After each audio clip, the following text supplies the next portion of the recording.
It's time for Wise Money with Korhorn Financial Group with certified financial planners Kevin Korhorn, Mike Bernard, and Josh Gregory.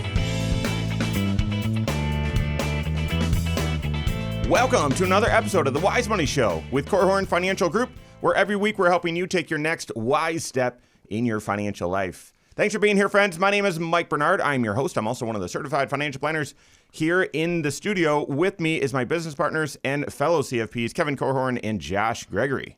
So when planning for retirement, what are the most confusing areas that often trip people up?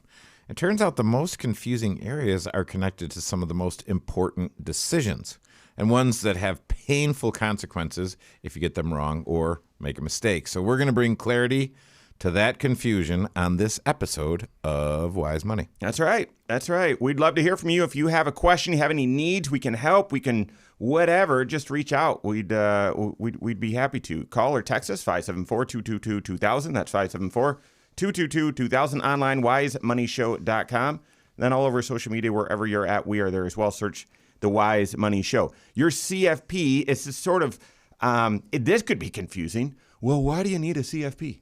And every single week, we're telling you there's 6 areas to your financial life. You've got to look at all 6 of those areas to make great decisions. But if we were to, just ignore all the technical mumbo jumbo, your CFP should be bringing you clarity about your finances, confidence about your finances, and creativity, creative strategies, things that you hadn't already thought of. That's what your CFP should be delivering. And if they're not, or if you don't have a CFP that's doing comprehensive financial planning, that leads to another C, and that is confusion.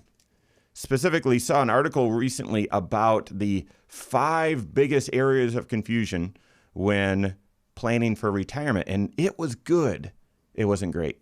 It was good, and it inspired the topic for today with our kind of collective 5 decades of financial planning experience. What would we say are the most confusing items when you're about to make the biggest financial decision of your life? And so out of 5 or 6 or so, and we're going to save the biggest one to the end. But to me, when I think of confusion and retirement, the first thing that comes to mind is Medicare. I agree. Yeah. It's one of those, anytime you've got a government bureaucracy that has created a system that you don't really experience until decades into your life. It's not like you got some practice along the way on how this thing works and what are the rules and all of that. It's just, hey, I reach a certain age or I step into retirement, I hit a certain milestone, and all of a sudden my whole world changes from what I knew and understood and maybe even liked to now this new thing, this Medicare thing. And then on top of that, every time we talk about Medicare, we're talking about how Medicare itself doesn't cover everything you need it to. So you've got to kind of piecemeal together different coverages and everything. So my goodness, I'm not sure after how long we've been doing this, like 8 seasons now into our 9th season. Into the 9th season. And I think we still haven't fully taken away the confusion on Medicare, but hopefully we can continue to chip away on that. We've got a few episodes, by the way, and we've had several health insurance experts on that help to demystify that. But if you were an alien and you were just beaming in from outer space and you looked at how we do it, like you basically do medical insurance. And if you go back to the roots of that, you would say, should that really be like a company's issue or not? And so, so there's, questions about that. And that was really a way to get around the salary caps back in World War II. And so you say, okay, because the company said, hey, we'll just offer more benefits. That's how companies started doing health insurance. And so then you say, well, is health insurance the right way to go? And then you say, well, this is what I know. I do it a certain way my entire life until I turn 65. And then at 65, I saw it saying the other day, if you want to make someone not like you, suggest a change. And And there's a meaningful change at 65 for how you do healthcare. And there's incredible confusion over coverage limitations and gaps. And it covers all this except for that. So you need to buy this to cover that. And it costs this unless you make that. And then it costs more.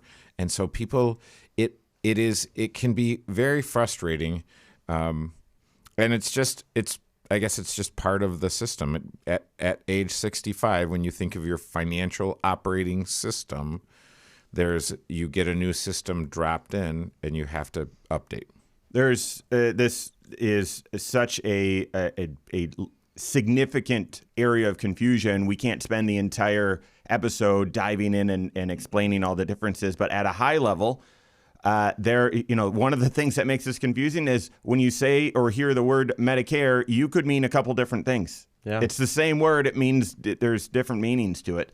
And traditional Medicare is Medicare Part A, B, D, and then a supplement to fill in the gaps. Okay. And by the way, the supplements have different plans to them, and those are also labeled with the alphabet. And those supplements come from private insurance companies, not from the government, like Part A, Part B, and Part D do. Correct.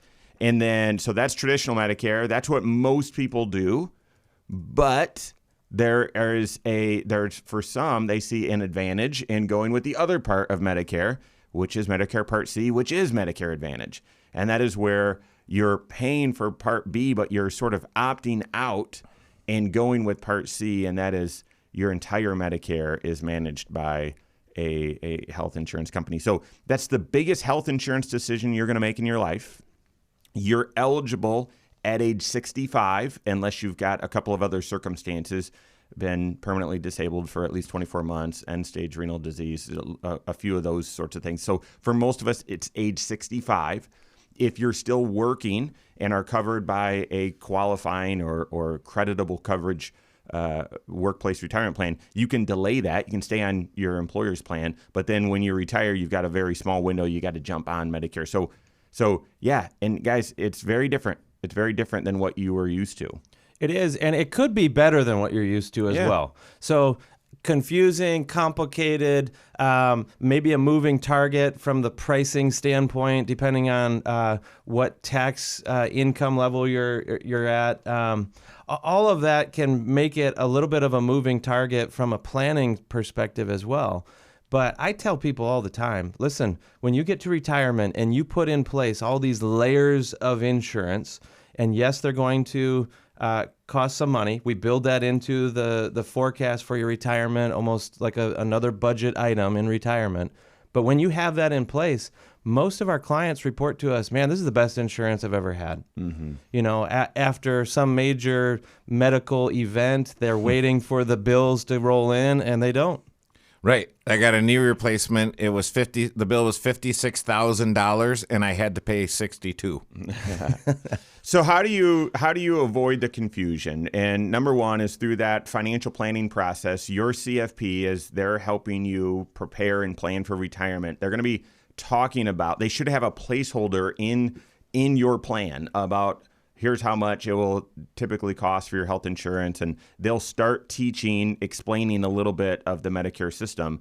But guys, what would you say, 12 months before you're to get on Medicare, maybe, by the time you're 64, start having that discussion with a health insurance expert. And we would argue you need to be collaborating. Your CFP and that health insurance expert should be collaborating. Yeah, I actually would disagree with that a little bit, Mike.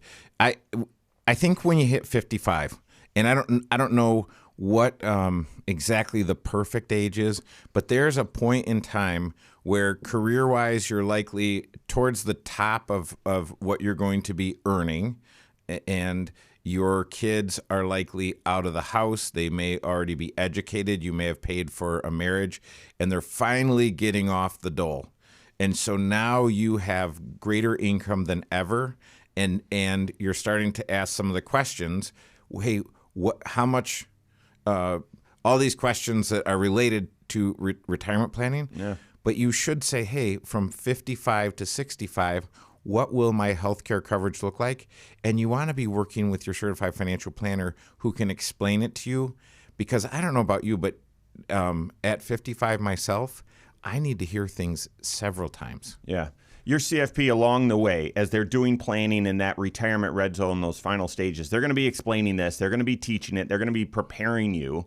And then, just like Kevin said, about a year before, that's when you'll want to sit down with a health insurance expert. 10 years prior. All right. Start thinking. All right. So what are the other areas of confusion? We've got several, that more, coming up on the Wise Money Show with Korhorn Financial Group.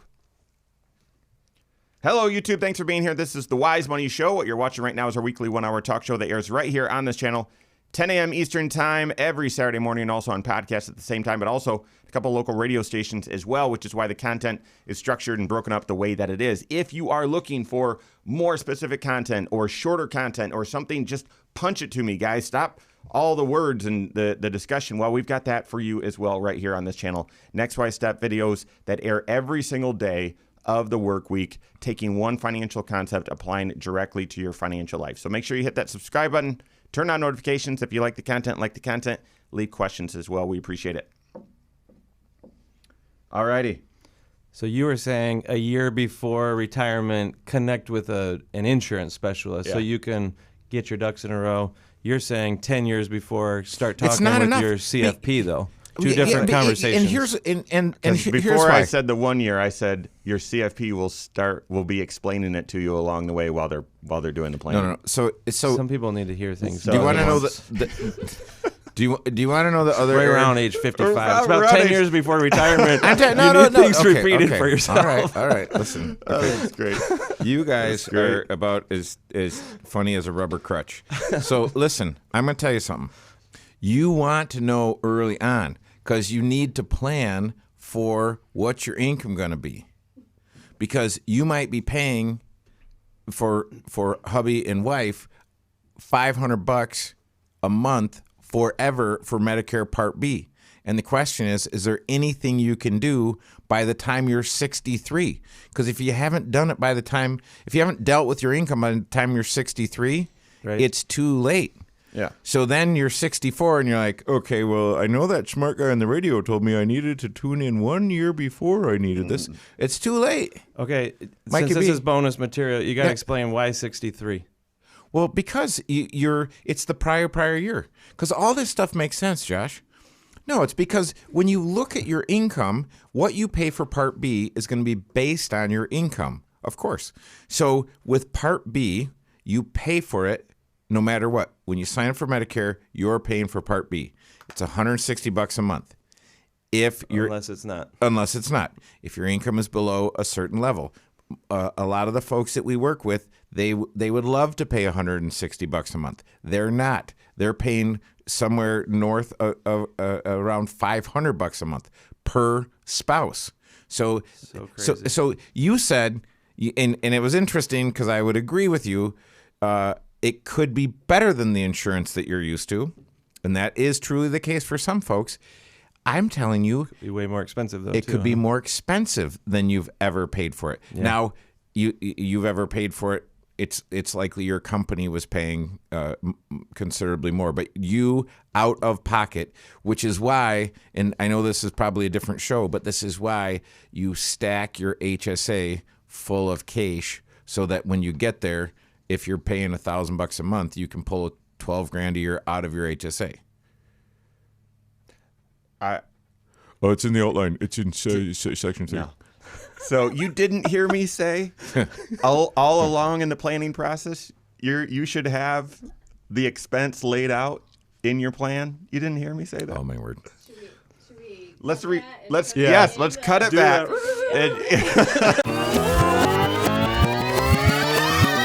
And number one is through that financial planning process, your CFP, is they're helping you prepare and plan for retirement. They're going to be talking about, they should have a placeholder in your plan about here's how much it will typically cost for your health insurance. And they'll start teaching, explaining a little bit of the Medicare system. But guys, what would you say, 12 months before? Okay, can I just say, all the stuff that you had to say the 3 times? Oh, you guys you are so didn't funny. hear me say it? You guys are laughing a minute. So I just have to say, just for clarity, I said once you hit 55, you got to hear it a couple times. Okay? That's right. So I might not catch it. You could ask my wife. I don't always catch it on the first pass. It seems like when you get to 55, you say things more than once as well. All right. Okay. So we've got to find a way. Do you know you're repeating yourself? So that's my question. Any of these areas of confusion are an entire show. We've done entire shows on them. So we got to find a way to hit 2 of them, or at least get into the second one in this segment. So how much you need to be saving and how Social Security works. Just talking about both of those areas of confusion, and not just talking about here's why they're confusing, but here's a little bit of a teaser on how it works, and here's how you can make it not confusing for you. So, okay. You need to say that one more time? All right. That was very confusing. Okay, here we go. Medicare is one of the most confusing parts about retirement. What are the other areas that cause the most confusion? And how can you solve them? How can you have confidence and clarity? We're helping with that right now. This is the Wise Money Show with Korhorn Financial Group. Thanks for being here. My name is Mike Bernard. With me in the KFG studios, Kevin Korhorn and Josh Gregory. Every episode of the Wise Money Show is on podcast.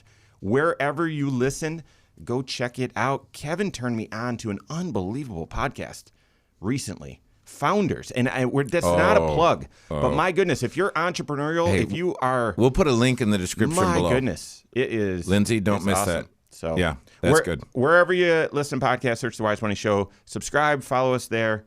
That would be fantastic. Okay, we're talking about the areas of retirement or planning for retirement that bring the most confusion. And if your CFP doing comprehensive financial planning, if their job is to bring clarity, confidence, and creativity, well, working with the CFP, guess what, is going to help demystify all of these areas. First one we talked about was Medicare. It's terribly confusing, the biggest health insurance decision you're going to make in your life, and it is very different than what you've experienced before. We were even joking, giving Kevin a hard time at the break about, well, even the cost is confusing. So you need to be aware of that early on, not just a year before. You need to be planning ahead for what that cost could be. It needs to be baked into your financial plan. You need to be strategizing. The second thing that we would say is one of the most confusing issues with retirement is, how much do I need to be saving? Mm-hmm. I mean, this is confusing right out of the gate. 21 years old. How much do I need to be saving? It's confusing at 63. Am I saving the right amount? Am I saving enough? Or do I have enough saved up as well? It's all about, well, what size nest egg is it going to take to support me when I don't have a paycheck supporting me anymore? And man, it is foundational to probably the biggest question that we hear from clients as they're approaching retirement. I mean, in a nutshell, we have people all the time. In fact, I wish I had a count on how many folks come in and their major uncertainty, maybe even anxiety, is, man, can I do this thing called retirement? Am I ready?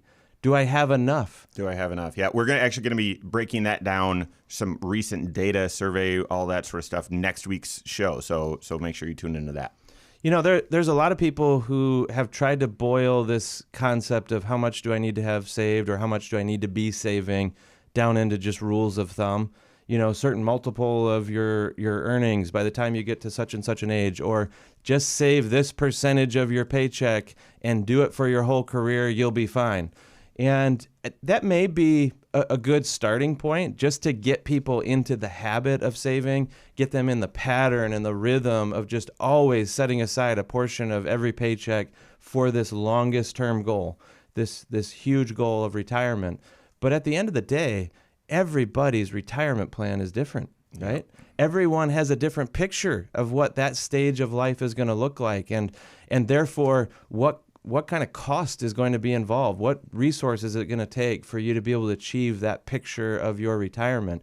And so the cookie cutter approach of just save X percent, and probably the most common one that we would hear is 15%. Yeah, most people are way below that when they get started. Yeah. But what were you going to say? Well, I was going to say, even there's confusion around that, because oftentimes you might hear Dave Ramsey say 10%. I think he's now saying 15%, but they're saying including your match. I would say, no, match is bonus on top. You do 15%. But Josh, you're completely right. that number of how much you need to be contributing, that is dependent upon several other factors. All of these areas of confusion that we're talking about, it depends on those. Well, are you going to have to pay 3 times as much for your Medicare than the normal person because you've got IRMA? Well, that's going to influence. If you do, then you're going to have to save up even more. If you want to retire at 55, well, that could happen, but you've got to save up even more. If you have a very low standard, like standard of living, you don't need a lot. You're pretty frugal and pretty content. Well, maybe you don't need to save up as much. Do you have a pension? So many different factors. It's almost, you just, I think you said it well, Josh. Rules of thumb, if that's a spark, good. Then it was useful. But if you make that your flame, you've totally missed it. If that is the extent of your planning, it's likely you're going to show up at 63 when there's very little time left to do anything about it and realize, oh, shoot, I'm not on track. Or I'm going to have to sacrifice some other areas because ultimately my body's wearing out or my industry is I need to get out or whatever. Yeah. Are you going to end your working career and retire early because of a health concern, either your own or a loved one? Are you going to have people dependent upon you in retirement? All of these are those nuances or those things that customize your retirement outlook and therefore needs to customize your savings pattern along the way. Yeah, and the answer to that question, am I saving enough, that is a financial planning question. Yeah. Because to me, I want to see about, okay, does someone have clarity on what they're doing? And so my simple question is okay, think Goldilocks and the Three Bears. Too little, too much, just right. Okay? Are you saving too little? Are you saving too much? Are you saving just right? Accumulation. Have you accumulated too much for retirement? Too little or just right? I don't think I've ever asked anyone that question without them saying, I haven't saved enough. Without any kind of objective measurement, they're like, I haven't saved enough. It was interesting. I was just meeting with some folks, and I asked them that question, and they said, well, we had a number in mind, and we hit that number, but with inflation, it's the wrong number. Now, they couldn't tell me why it was the wrong number. It was based on a sense. So what I would tell those, and if you're listening today, here's what I would encourage you to do. Go online to your 401k. It probably has a calculator, and do the calculation and get your answer. No, sorry, I'm sorry, Mike. I had to say that was it. facetious. No, don't go online and get the answer from your 401k because it's not going to be the right answer. It's not even going to be close. They should just take those down. They should be illegal. I knew I could get them going. My goodness. Yeah, it is bad. Because those online, it doesn't have your entire life factored in. It doesn't have other accounts factored in. It doesn't have IRMA factored in, taxes factored in. It is just garbage. It's garbage. I don't disagree. There's one other variable that is probably worth mentioning here, and not just how much are you saving along the way, but where are you saving it as well? Because there's a difference between showing up at retirement and having a boatload of dollars in an already been taxed account, like a Roth IRA, or showing up and having it in your 401k, a traditional plan, where it is money that is yet to be taxed, right? At the end of the day, how much money are you going to have available to actually live off of? And the question is, well, how much of your nest egg still is going to have a bite taken out of it because of taxes? If that's a small number, you don't need as large of a nest egg. If there's a whole bunch of IOUs to the government attached to your nest egg, it's got to be bigger just so that you have what you need when you get to retirement. Answering this question, how much you need to be saving. When you're in your 20s, it's habit building. But as you progress in your career and in your life, your CFP doing a 5-factor retirement plan, 5-factor retirement analysis as part of comprehensive financial planning, they will help you narrow in on how much you should be saving. And then each year, as life changes, your life changes, the world around you changes, they will continue to update that to ensure that you're doing what it takes. Yeah, and just to... I'm telling you, as we sit in case class every Wednesday morning and I see the analysis work that is done by our team, it is amazing. It is inspiring. It is life-giving to the recipients of it to know for sure, hey, yes, you're in a good spot. No, you're not in a good spot. Now you know, hey, now I know I need to do something, and I can look at the potential solution. So it's really amazing if you have a certified financial planner who knows how to analyze these things and give you creative solutions. And this is one of the reasons why, again, this is a comprehensive financial planning issue, because it'd be one thing for a financial advisor to take a look and say, yeah, you're not saving enough. You need to double your savings. Oh my goodness. Well, can I afford to do that? Or am I going to be racking up debt? Or am I going to have to sacrifice in some other areas? You've got to look at all 6 areas of your financial life together. But certainly as your CFP is doing that planning work, they will also add, we call them techniques, an additional, well, if you were able to save X amount more, here's what your retirement plan would look like. Here's what the implications would be. That's what Kevin is sharing. It's truly powerful. So, all right, we're going to have to hustle here because there's several other big areas of confusion that you've got to solve or get clarity on, get confidence on in order to be on track with retirement. So we're going to hit that and more coming up on the Wise Money Show with Korhorn Financial Group. All right, we're going to bunch the next 2 together. Do you think 2 is a bunch? Okay. Good. Well, yep. No, maybe we're going in the third segment. Yeah, third. You just have to get 2 done in each of these. Yeah. Okay. Good. Okay. The next 2 are Social Security and then Structure of your investments. Yep. Okay. And we are going to, I'll probably connect them together at some point. So, okay, here we go.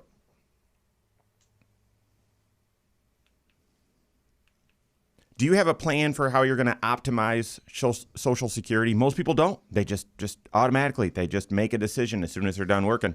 They're going to turn on Social Security. That might be the right choice. It might not be. We're helping with that right now. This is the Wise Money Show with Korhorn Financial Group. Thanks for being here. My name is Mike Bernard. With me in the KFG studios, Kevin Korhorn and Josh Gregory. Stay up to date on all Wise Money content. Find us online, wisemoneyshow.com, and then all over social media, wherever you're at. We are there as well. Search the Wise Money Show, talking about the biggest areas of confusion when planning for retirement or in retirement. We've talked about Medicare, and we weren't able to, tell you all the parts, plans, and everything, but we were sort of at a high level and then point you towards, well, this is how you demystify it. This is the process of turning it from an area of confusion to an area of confidence. Next, we talked about, well, how much should you be saving and how you can figure that out. The next area of confusion is right up there next to Medicare, and that is Social Security. The reason why we would say it's not as confusing as Medicare is really it's just a stream of income. And you might not fully understand, well, where'd they come up with the number and how can I influence that number? But you should be asking, most people don't, when is the best time for me to draw it, to claim it, to turn it on? Most people don't ask that question. They draw it immediately. Many people look and say, well, I can start my Social Security at 62, so therefore at 62, I'm cutting my hours and I'm turning on Social Security. Mm-hmm. That is the majority of people. That is, well, it's either that or it's, hey, I know my full retirement age is 66 in 10 months, so I'm going to work up to that point and turn on Social Security. Yep. That is the level of analysis. So my analysis is either I can start drawing at 62, therefore I retire at 62, or I can get the full amount unreduced at 66 in 10 months or whatever the number is, so I'm doing it then. Or at whatever age it is that you're going to retire, you think, my last paycheck is on this day, I want Social Security to begin the next day. Right. And essentially, a lot of people just by default, they're linking the day they walk away from the paycheck to the day that they turn on Social Security, and those are 2 separate decisions. If you plan ahead, you may even, to optimize Social Security, to get the very most benefit that you can throughout your lifetime, you may want to delink those decisions. And so optimize and minimize. You want to optimize Social Security, but you want to minimize what you pay in taxes over your lifetime. Mm-hmm. And if you can plan, you may be able to minimize the tax burden on either some highly appreciated assets that you have. You can pay zero capital gains if you do it right. Yeah. And you could minimize over your lifetime, what do I pay on these retirement dollars that I've accumulated, that have also accumulated an IOU along with them. So it might not be best to draw Social Security immediately. Yeah, if everything we just described sounds confusing, good. The point here is you need to understand before you just go marching into retirement or just sign up for Social Security at the same age that your neighbor did or your brother-in-law or whomever. You need to recognize that there are a lot of different rules on Social Security, and this is what makes it so confusing. Depending on what age you start Social Security, that's going to create rules on what kind of penalties you take or reductions you endure because of starting early. It's going to change how much you're allowed to earn if you want to keep working part-time. It's based on your age and when you started drawing, that kind of thing. If you want to be able to maximize the amount of income that you get from Social Security, that is an age-based decision. It is a calculation that we can't know it with 100% certainty because we don't know how long you're going to live. But we can know with high confidence, though, based on statistics and family history and just a forecast of what you think or what you assume your lifespan will be, it is knowable how you can optimize your Social Security benefits. But it's all about when do I start drawing, what kind of income am I going to have in the meantime. And ultimately, this is linked. I know we've got another source of confusion coming up, and I'm going to leap ahead here, so forgive me, Mike. But your ability to have flexibility on when you draw your Social Security, a lot of it boils down to what kind of preparation did you do? What kind of resources have you set aside? What kind of investment assets could you live off of so that you can postpone your Social Security? Yep. Yep.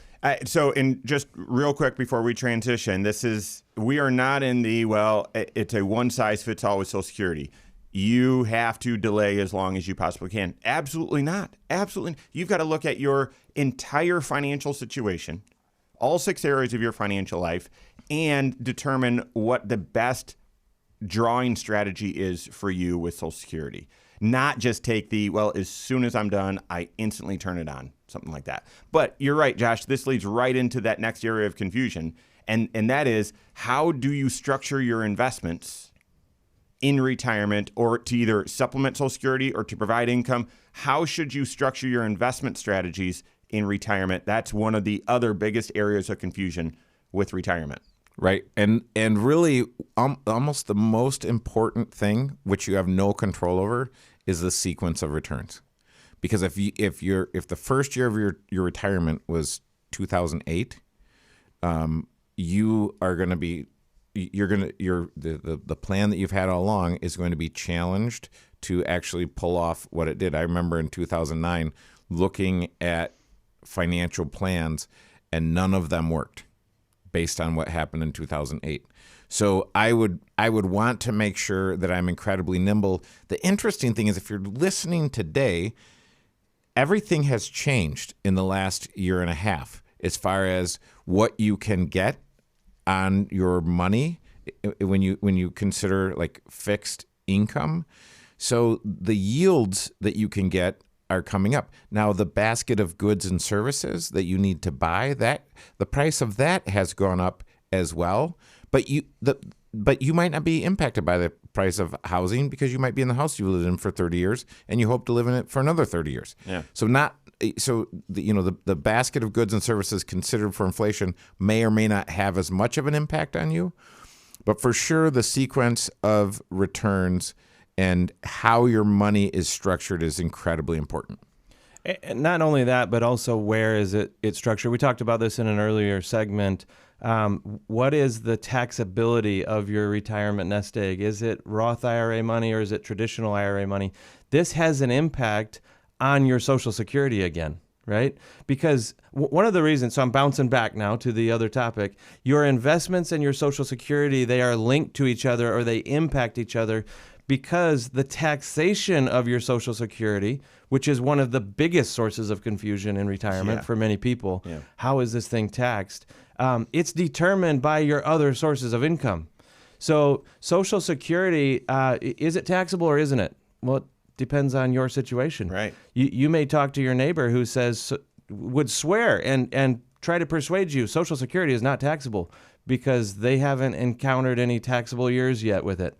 But they could be coming. Yeah. It all depends on what kind of investment income and other income do you have coming in, or retirement distributions that are taxable. All these things pile more income onto your tax return and can actually drive your income up to a threshold where now all of a sudden Social Security is becoming taxable to you.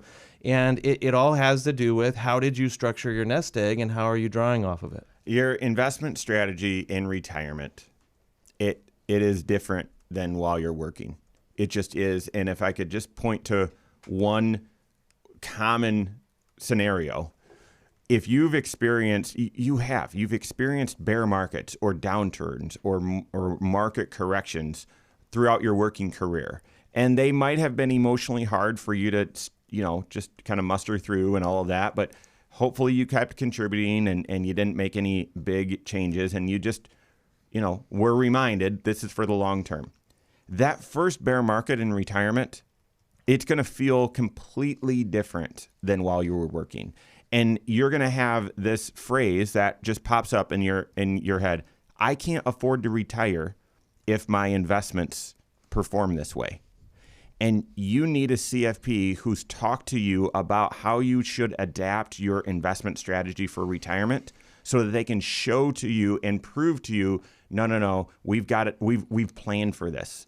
We've planned for this volatility. We call that investment structure your personal pension plan, where the dollars you need in the short term are structured that way. The dollars you need in the intermediate term are structured that way. The dollars you won't touch for the long term are structured that way. And that your dollars have that purpose and have that right risk tolerance. There's more we need to hit there. Plus, the biggest area of confusion, we've got that and more coming up on the Wise Money Show with Korhorn Financial Group. See? Good summary. Okay. Nice. Okay. So we'll kind of put the wraps on that, how much you spend, and then we've got to pivot to the tying it all together. Mm-hmm. When can I be done? That is the most common question with retirement. So, all right, here we go. Thanks for being here. This is the Wise Money Show with Korhorn Financial Group. My name is Mike Bernard. With me in the KFG studios, Kevin Korhorn and Josh Gregory. Every episode of the Wise Money Show, as well as a lot of other content, is on the YouTube channel. Go check it out. Go to YouTube, search the Wise Money Show. Follow us there and turn on notifications so you're made aware every time we drop a new episode, as well as content that airs all throughout the work week as well. So go to YouTube, search the Wise Money Show. Okay, we're talking about the biggest areas of confusion with retirement, either in retirement or as you're planning along the way. And gosh, if you've missed any of the episodes so far, make sure you go back and check it out. But just putting the wraps on it, on this last one that we were hitting, your investment structure when you are in your 20s or 30s, you're not going to touch those dollars for the long term. And so while any volatility that you're going to experience every single year can be nerve-wracking, well, the longer you give those investments time to recover, the greater the odds that they're going to be higher out there in the future. And I can't show you the graph right now, but from 1 year later, what are the odds that the market's going to be higher? 3 years, 5 years, 10 years, 20 years. Past 10 years, the odds are unbelievable. It's 100%, okay? I think even 10 years later, it's 98% likely that the investments are going to be higher. So when you're in your 20s and 30s, even 40s, you say, yeah, I'm just going to trust history and those averages. By the time you get to your late 50s or 60s, you might be thinking, I can't stomach these drops. I can't afford these drops. But there are still dollars that you won't be touching until you're in your 80s or 90s. And yes, it's true that you are also touching some dollars right now. So therefore, that personal pension plan aligns when you're going to need some of those dollars to the right risk level.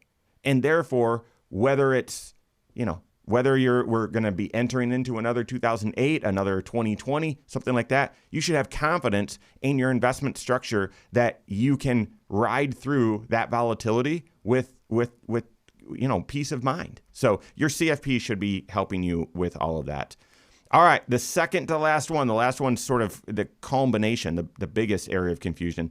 This one is linked to spending. I would say we don't get this question a lot, but it is a great source of confusion, and that is, how much will I be spending? What will my expenses look like out there in retirement? Yeah, and some of this is because maybe you've never really paused long enough to think about, okay, I know my spending patterns today, but what will be different about it when I get out to retirement? I'm not raising kids anymore. Maybe I've had some clients where they dream of going from 2 vehicles down to 1, and it doesn't work very often. I'll be honest, but it's like they want to simplify life and kind of streamline things and live frugally and things like that. But the reality is, a lot of the patterns that you know today are still going to be in place. In fact, they'll be even stronger by the time you get to retirement. Some will change. Some expenses go away. Hopefully your mortgage is paid off. But that doesn't mean that suddenly you're spending nothing on housing, right? In fact, there's a pretty interesting resource out there called the Guide to Retirement. This is something that is published on a regular basis by J.P. Morgan. They also have their guide to the markets as well. But there's some charts in here that show, or they illustrate, how people's spendings they change over time. And a lot of people are surprised by some of the expenses and how they're persistent into retirement. They don't go away necessarily. Yeah. I thought it was interesting also, the amount of money, the amount of your working years income that you need to replace for retirement, it's higher when you're in a lower income situation as opposed to a higher income amount. In other words, whatever you're spending right now, you may be spending something very similar to it in retirement if you're used to, a lower income household. There's less flexibility today, and you're going to need all of that same income out there in the future, in other words. And again, you may be surprised on what you spend. But at the end of the day, you have to, depending on what age you are, you can either set yourself on a path and a game plan for retirement that says, I need to save the right amount of nest egg to be able to achieve the lifestyle I'm used to today. Or you're already close to retirement, and now it's the opposite. I have saved what I have saved. How do I make it last? This also is a function of, well, how much are you going to be spending? Because it is one of the most sensitive variables on your success rate in retirement. Yeah. And ideally, you've got a budget laid out. Fantastic. If you don't, either way, your CFP is going to be able to help you with this. Oftentimes, and we've got to move on, but I would say it like this. Take your take-home spending today, because that's what you're spending right now, and then subtract out the things that aren't going to be there in retirement. So maybe a mortgage, maybe out of that take home, you're saving $1,000 a month, maxing your Roth and your spouse's Roth, those sorts of things. So subtract out what won't be there, and then add in what will be there. This is your health insurance. That's why at the very beginning of the show, we told you, you've got to be aware of Medicare way early on in retirement so that you can plan for what that expense is. Right now, you are likely not paying the full freight of your health insurance. You are likely not. And in retirement, you will. You've got to add that in as one of your expenses. You then need to add in taxes. Why? I'm paying taxes right now. They're going to be different. And right now, you're not budgeting for your taxes. It's just automatically being withheld, and you live on what's left. Not in retirement. You've got to be planning for that. Then you've got to add in things like vacation or other things that maybe you envision will be more of in your retirement. So your CFP should help you with all that, and then add an inflation component as well. Okay, guys, the granddaddy of them all, the biggest area of confusion, the biggest question that we get with retirement, and it ties all of these other areas of confusion together. When can I be done? When can I retire? Yeah. That is the greatest source of confusion. So what's the planning process that answers that question and answers all of these other questions as well? I want to de-link that question from a Social Security decision, because sometimes when people say, when can I retire, they're literally asking, when am I allowed to retire, as if it's a government-based age or something. The government is only telling you when you are eligible for certain government benefits. They don't get to decide when you stop working. Ultimately, that boils down to, when have you prepared yourself? When have you set yourself in a position where you can afford to walk away from a paycheck because you have other sources of income or other resources that are going to sustain you? They're going to help you live the life that you wanted to. And to me, that is essentially what the retirement planning process is all about. It is to help you decide, at what age can I afford to step away? And when I do, what is the lifestyle I'll be able to hold? Where is my income going to come from? And ultimately, how do I structure my investments to be able to achieve that? What's the level of risk that I have, that kind of thing. And if you are a long way off from retirement, one of the other factors is just what pace do you need to be saving at along the way to make all of that achievable. If you're close to retirement, most of the work is done. And now it is just, am I at an age, again, where I can step aside confidently and not worry that I'm going to run out of money? What Josh just shared, you might have missed it. Those are the 5 factors of your retirement.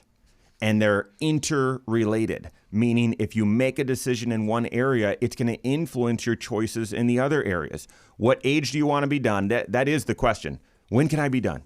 Well, that depends. That's the first factor. It depends on, well, how much are you spending? What's your lifestyle going to look like?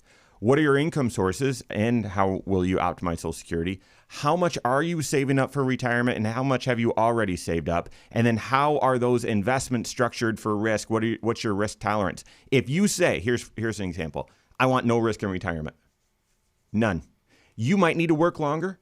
You might need to spend less. You might need to find other sources of income or save up more. If you say, I haven't saved up that much, actually. Here I am in my 60s, and I've got a bunch of regrets because I needed to save more, and I just couldn't. Life got in the way. Well, then you might need to work longer. You might need to find part-time income. You might need to spend less, and we might need to start working on cutting that budget right now. Those are the 5 factors. And if you think about it, they bring clarity to all of the list of confusion that we just shared and all the other questions that you probably have as well. Your CFP helps you with that. They're going to talk through those 5 factors with you, build a plan, and then stress test that plan to ensure that you have the clarity and confidence that you can retire when you want to or in the way that you want to. So, all right, that's all the time we have for today. On behalf of Josh Gregory, Kevin Korhorn, all of us at KFG, have a great weekend. We'll see you next Saturday for the Wise Money Show with Korhorn Financial Group. Securities offered through Silver Oak Securities, member FINRA/SIPC. Advisory services offered through KFG Wealth Management, LLC. Doing business as Korhorn Financial Group. KFG Wealth Management, LLC and Silver Oak Securities Incorporated companies are unaffiliated.